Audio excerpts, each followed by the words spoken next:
When it comes to breath work, there's a mystic side to breath work, an esoteric side to breath work.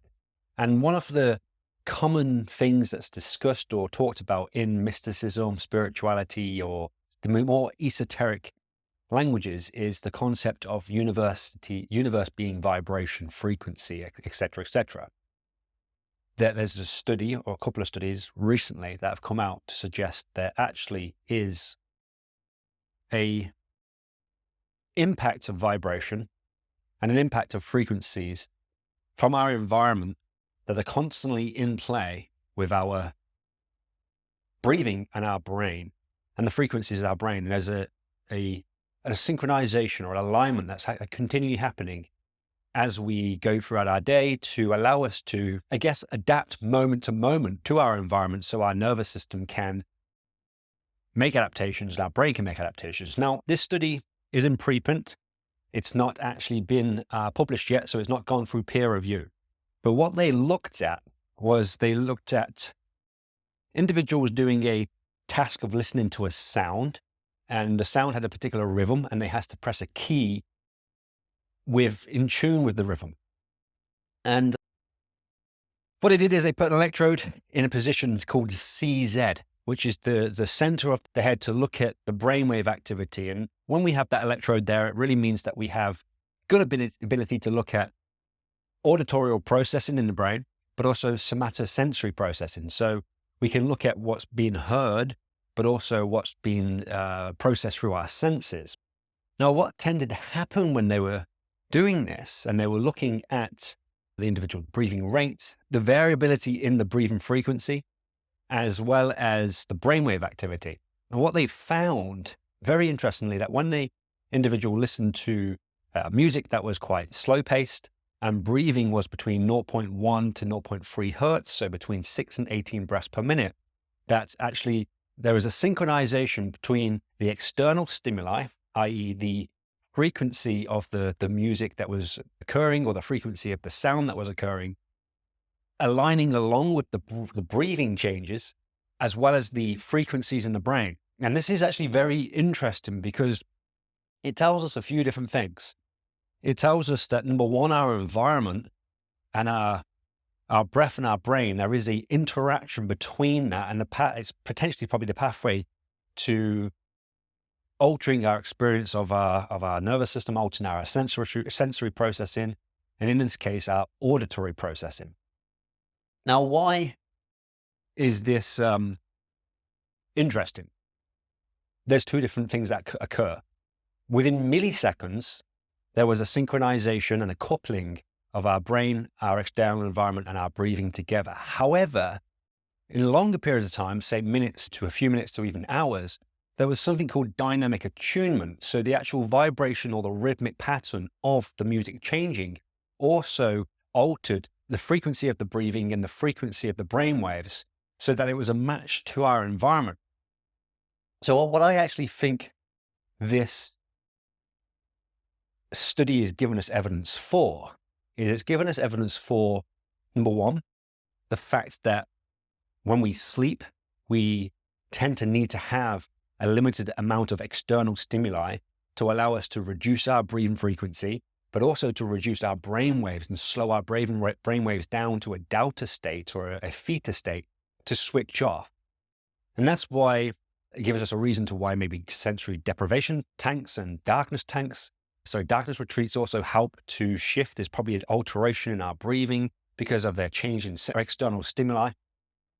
But also I think this gives us a reason to why we start to see emotional contagion when we have group breathwork practices going on, particularly when there's group breathwork practices with music.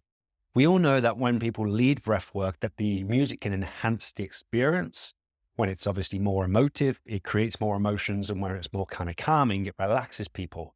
And I think it's due with the synchronization and dynamic attunement between the external stimuli, our breathing and our brain all kind of linking up.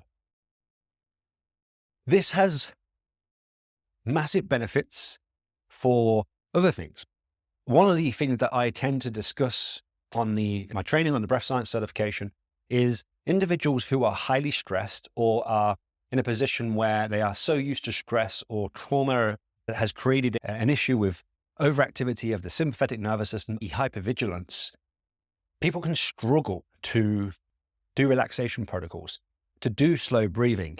Well, that's because of lack of internal safety. So therefore, what it's best to do is best to create external safety first. And this kind of gives us a proof of how it works. In essence, that if we have an individual who struggles to do their practice, but if they just then spend time in a room that has some calming music on, some music that is slow paced and getting their body synchronized, their breathing in their brain synchronized unconsciously over a matter of weeks, as they do that, maybe like 7 or 8 o'clock at night time, if they're wanting to do a down regulation practice for bedtime, for example, and they do it without the breathing for 1 or 2 weeks, it then tends to make it easier when they then come to do the practice of the breath work, the progressive muscle relaxation, the yoga nidra, or whatever that is. And that's the dynamic attunement component, is we are creating environments that allow our body to become entrained, our brain to become entrained, and our breathing become entrained, and therefore they're able to get into a deeper rested state because they feel safe. That's creating what we'd call this synchronization and dynamic attunement.